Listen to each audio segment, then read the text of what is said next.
Bon dia, amics i amigues de la Catalunya del Nord i bona diada de Sant Jordi. Soc Àlvar Valls. Des del meu confinament andorrà us vull llegir un petit fragment de la meva novel·la Entre l'infern i la glòria, que fa referència a la primera visita que va fer Jacint Verdaguer a les Terres del Nord. Anava amb el seu íntim amic Jaume Collell.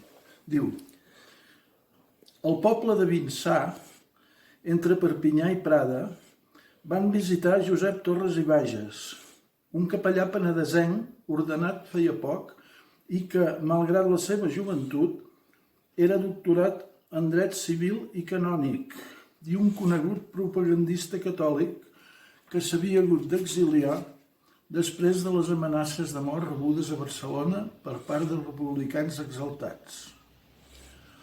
Els va obrir la porta de la casa la senyora Teulière, una anciana que, en identificar-se els dos visitants com a sacerdots que venien a veure el seu hoste, va alçar el braç i en una rudimentària pronúncia castellana, amb accent francès, va cridar: «Viva Carlos VII!»